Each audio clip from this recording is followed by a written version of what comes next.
The dark is rising. Ch.2. Midwinter Day. He was woken by music. It beckoned him, lilting and insistent, delicate music played by delicate instruments that he could not identify, with one rippling bell-like phrase running through it in a gold thread of delight. There was in this music so much of the deepest enchantment of all his dreams and imaginings that he woke smiling in pure happiness at the sound. In the moment of his waking, it began to fade, beckoning as it went, and then, as he opened his eyes, it was gone. He had only the memory of that one rippling phrase still echoing in his head, in itself fading so fast that he sat up abruptly in bed and reached his arm out to the air as if he could bring it back. The room was very still, and there was no music, and yet Will knew that it had not been a dream. He was in the twins' room still. He could hear Robin's breathing, slow and deep, from the other bed. Cold light glimmered round the edge of the curtains, but no one was stirring anywhere. It was very early. Will pulled on his ruffled clothes from the day before and slipped out of the room. He crossed the landing to the central window and looked down. In the first shining moment, he saw the whole strange familiar world, glistening white, the roofs of the outbuildings mounted into square towers of snow, and beyond them all the fields and hedges buried, merged into one great flat expanse, unbroken white to the horizon's brim. Will drew in a long, happy breath, silently rejoicing, and then, very faintly, he heard the music again, the same phrase. He swung round vainly, searching for it in the air as if he might see it somewhere like a flickering light. "Where are you?" It had gone again, and when he looked back through the window, he saw that his own world had gone with it. In that flash, everything had changed. The snow was there as if it had been a moment before, but not piled now on roofs or stretching flat over lawns and fields. There were no roofs. There were no fields. There were only trees. Will was looking over a great white forest, a forest of massive trees, sturdy as towers and ancient as rock. They were bare of leaves, clad only in the deep snow that lay untouched along every branch, each smallest twig. They were everywhere. They began so close to the house that he was looking out through the topmost branches of the nearest tree, could have reached out and shaken them if he had dared to open the window. All around him, the trees stretched to the flat horizon of the valley. The only break in that white world of branches was away over to the south, where the Thames ran. He could see the bend in the river, marked with a single stilled wave in this white ocean of forest, and the shape of it looked as though the river were wider than it should have been. Will gazed and gazed, and when at last he stirred his found that he was clutching the smooth iron circle threaded onto his belt. The iron was warm to his touch. He went back into the bedroom. "Robin," he said loudly, "wake up!" But Robin breathed slowly and rhythmically as before, but did not stir. He ran into the bedroom next door, the familiar small room that he had once shared with James, and shook James roughly by the shoulder. But when the shaking was done, James lay motionless, deeply asleep. Will went out into the landing again and took a long breath, and he shouted with all his might, "Wake up! Wake up, everyone!"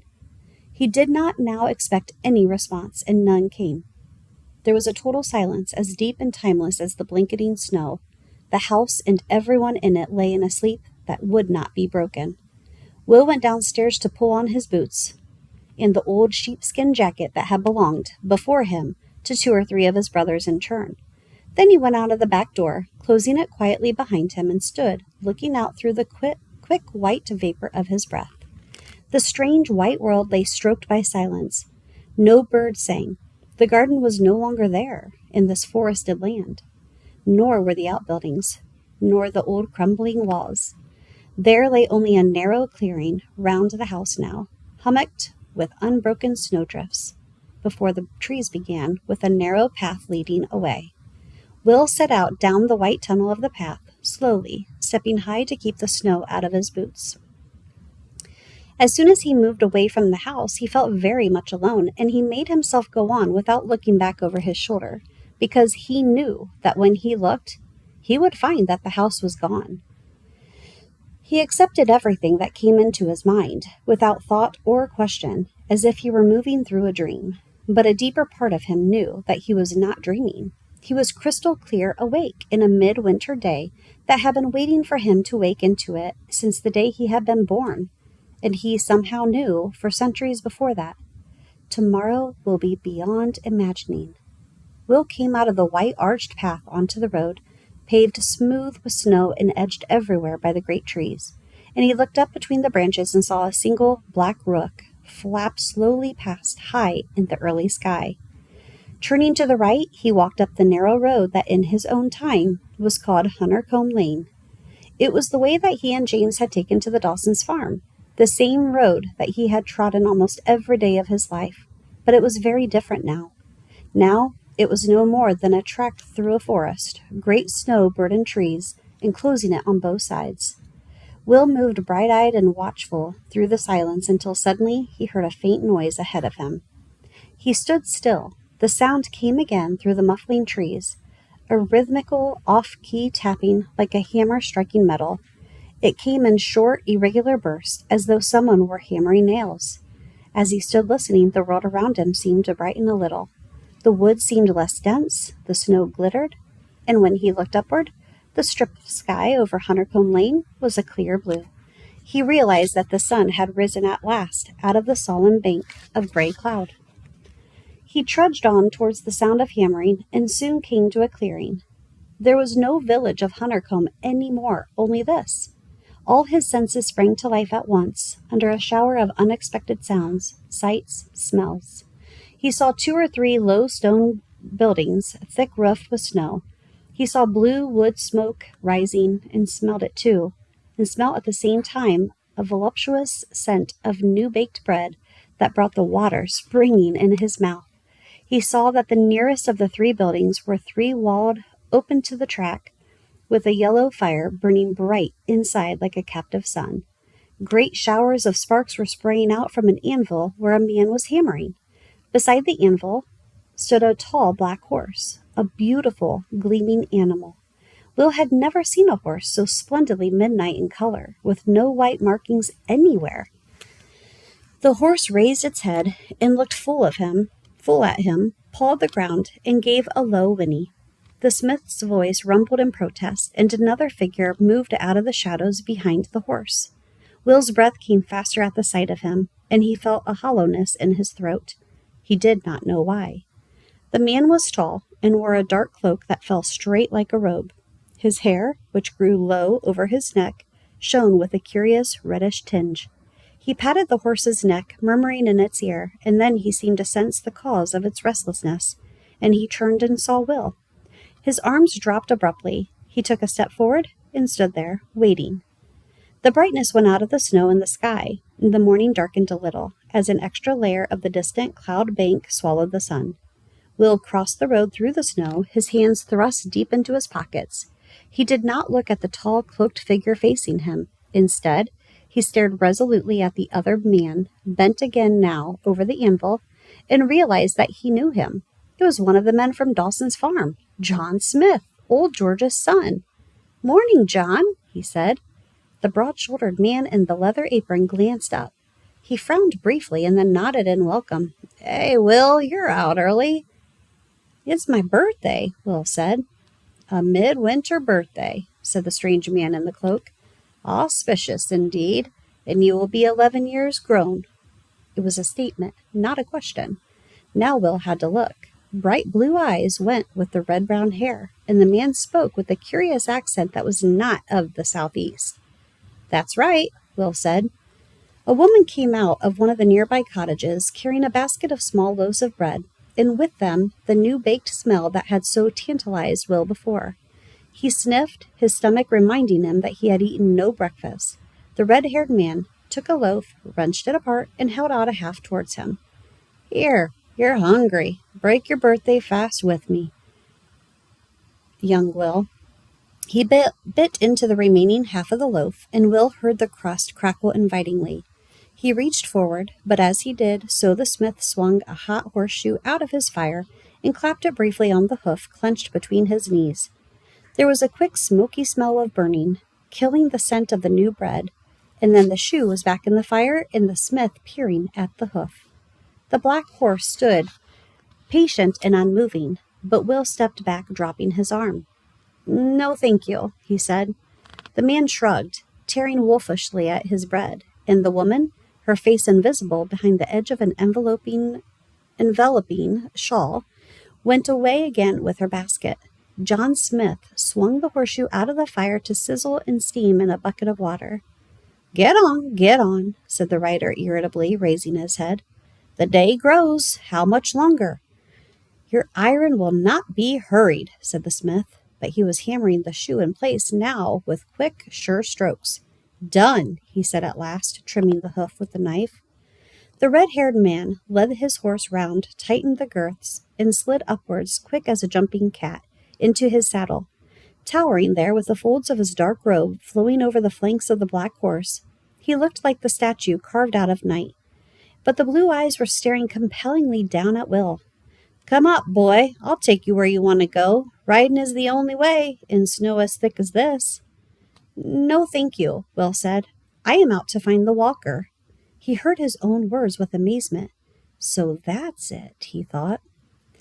"But now the rider is abroad," the man said, and all in one quick movement he twitched his horse's head around, bent in the saddle, and made a sweeping grab at Will's arm. Will jerked sideways, but he would have been seized if the smith, standing at the open wall of the forge, had not leapt forward and dragged him out of the reach. For so broad a man, he moved with astonishing speed. The midnight stallion reared, and the cloaked rider was almost thrown. He shouted in fury, then recovered himself, and sat looking down in a cold contemplation that was more terrible than rage. "That was a foolish move, my friend Smith," he said softly. "We shall not forget." Then he swung the stallion round and rode out in the direction from which Will had come, and the hoofs of his great horse made only a muffled whisper in the snow. John Smith spat derisively and began hanging up his tools. "Thank you," Will said. "I hope—" He stopped. "Then can do me no harm." "They can do me no harm," the smith said. "I come out of the wrong breed for that, and in this time I belong to the road, as my craft belongs to all those who use the road. Their power can work no harm on the road through Hunter's Comb. Remember that, for yourself." The dream state flickered, and Will felt his thoughts begin to stir. "John," he said, "I know it's true I must find the walker, but I don't know why. Will you tell me?" The smith turned and looked directly at him for the first time with a kind of compassion in his weathered face. "Ah, no, young Will. Are you so newly awake that you must learn for yourself? And much more, this is your first day." "First day?" said Will. "Eat," said the smith. "There is no danger in it now that you will not be breaking bread with the rider. You see how quickly you saw the peril of that? Just as you knew there would be greater peril in riding with him. Follow your nose through the day, boy. Just follow your nose." He called to the house, "Martha!" The woman came out again with her basket, and this time she drew back her shawl and smiled at Will, and he saw blue eyes like the rider's, but with a softer light in them. Gratefully, he munched at the warm, crusty bread which had been split now and spread with honey. Then, beyond the clearing, there was a new sound of muffled footfalls in the road, and he spun fearfully round. A white mare, without rider or harness, trotted into the clearing towards them. A reverse image of the rider's midnight black stallion, tall and splendid and without marking of any kind.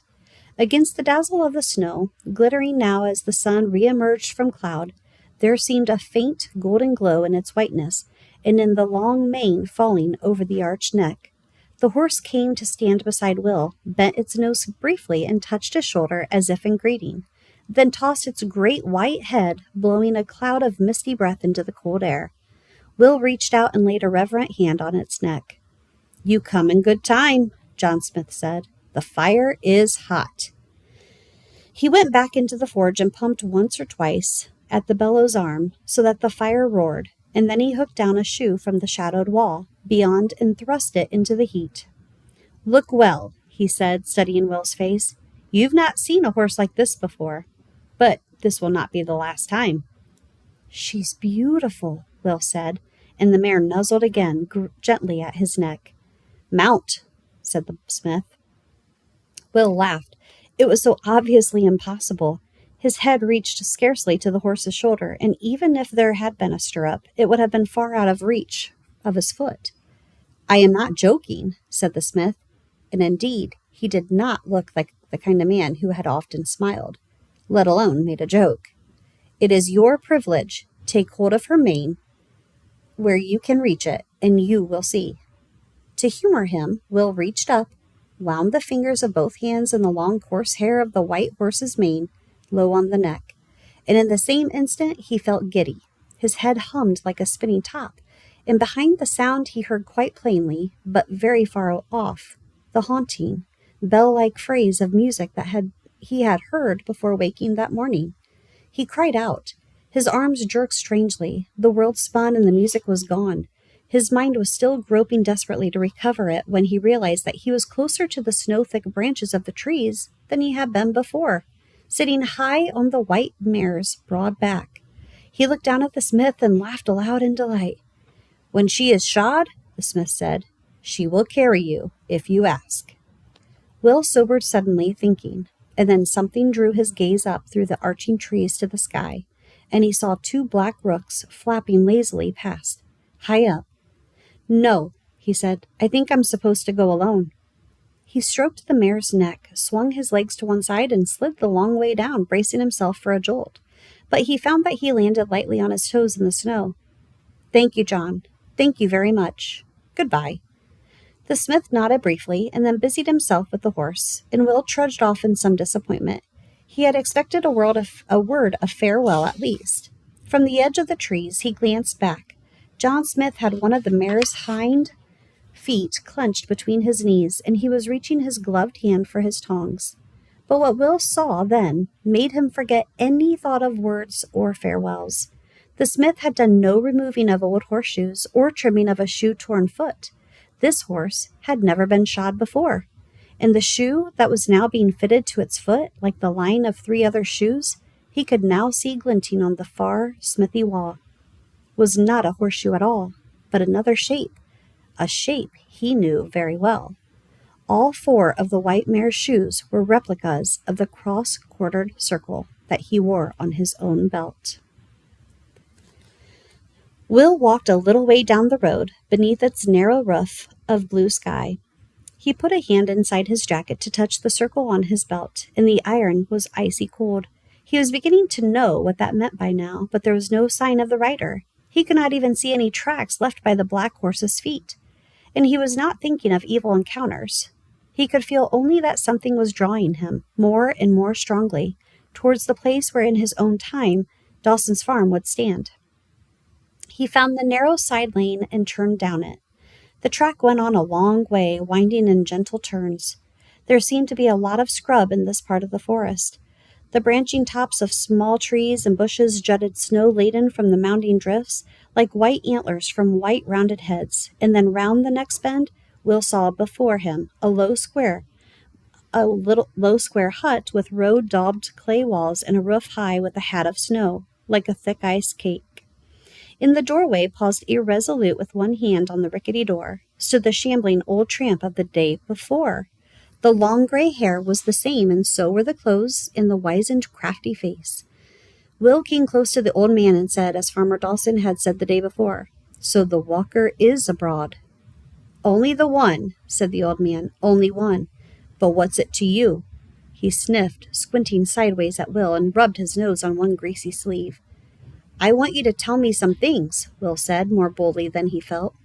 "I want to know why you were hanging around yesterday, why you were watching, why the rooks came after you. I want to know," he said in a sudden, honest rush, "what it means that you are the walker." At the mention of the rooks, the old man had flinched closer to the hut, his eyes flickering nervously up at the treetops, but now he looked at Will in sharper suspicion than before. "You can't be the one," he said. "I can't be what?" "You can't be. You ought to know all this, especially about those hellish birds. Trying to trick me, eh? Trying to trick a poor old man? You're out with the rider, ain't you? You're his boy, ain't you, eh?" "Of course not," Will said. "I don't know what you mean." He looked at the wretched hut. The lane ended here, but there was scarcely even a proper clearing. The trees stood close all around them, shutting out much of the sun. He said suddenly desolate. Where's the farm? There isn't any farm, said the old tramp impatiently. Not yet. You ought to know. He sniffed again violently and mumbled to himself, and then his eyes narrowed and he came close to Will, peering into his face and giving off a strong repellent smell of ancient sweat and unwashed skin. But you might be the one, you might, if you're carrying the first sign that the old one gave you. Have you got it there then? Show us. Show the old walker the sign. Trying hard not to back away in disgust, Will fumbled with the buttons of his jacket.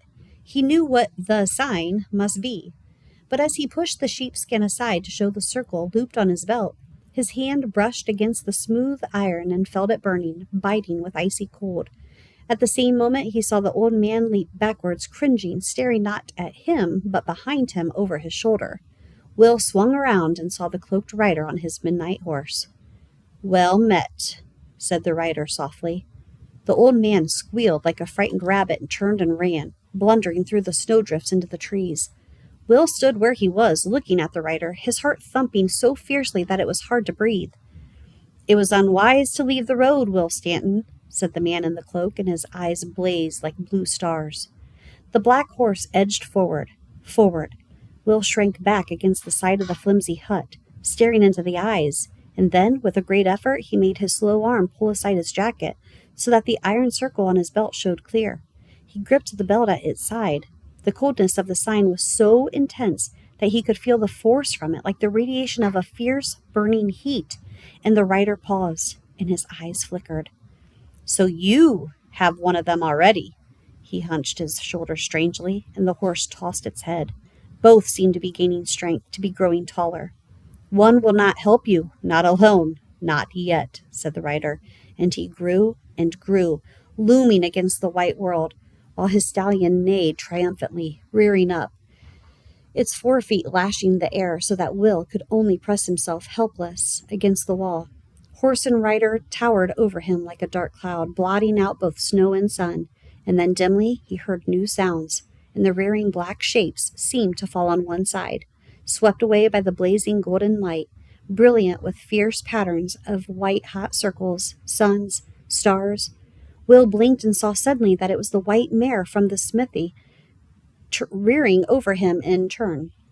He grabbed frantically at the waving mane, and just as before, he found himself jerked up onto the broad back, bent low over the mare's neck, clutching for his life. The great white horse let out a shrieking cry and leapt for the track through the trees, passing the shapeless black cloud that hung motionless in the clearing like smoke, passing everything in the rising gallop, until they came at last to the road, Huntercombe Lane, the road through Hunter's Combe. The movement of the great horse changed to a slow, rising, powerful lope, and Will heard the beating of his own heart in his ears as the world flashed by in a white blur. And then all at once grayness came around them, and the sun was blacked out. The wind wrenched into Will's collar and sleeves and boot tops, ripping at his hair. Great clouds rushed towards them out of the north, closing in, huge gray-black thunderheads. The sky rumbled and growled. One white misted gap remained, with a faint hint of blue behind it still, but it too was closing. The white horse leapt at it desperately. Over his shoulder, Will saw swooping towards them a darker shape even than the giant clouds. The rider, towering immense, his eyes two dreadful points of blue-white fire. Lightning flashed, thunder split the sky, and the mare leapt at the crashing clouds as the last gap closed, and they were safe. The sky was blue before and above them, the sun blazing, warming Will's skin. He saw that they had left his Thames Valley behind. Now they were among the curving slopes of the Chiltern Hills, capped with the great trees, beech and oak and ash, and running like threads through the snow along the lines of the hills were the hedges that were the marks of ancient fields, very ancient, as Will had always known, more ancient than anything in his world, except the hills themselves and the trees. And then on one white hill he saw a different mark. The shape was cut through snow and turf into the chalk beneath the soil. It would have been hard to make out if it had not been familiar, but Will knew it. The mark was a circle quartered by a cross. Then his hands were jerked away from their tight clutch on the thick mane, and the white mare gave a long, shrill, winning cry that was loud in his ears, and then strangely died away into a far distance. And Will was falling, falling, yet he knew no shock of a fall, but knew only that he was lying face down on cold snow. He stumbled to his feet, shaking himself. The white horse was gone. The sky was clear, the sunshine warm on the back of his neck. He stood on a snow-mounded hill, with a copse of tall trees capping it far beyond, and two black birds, drifting tiny to and fro above the trees. And before him, standing alone and tall on the white slope, leading to nowhere, were two great carved wooden doors.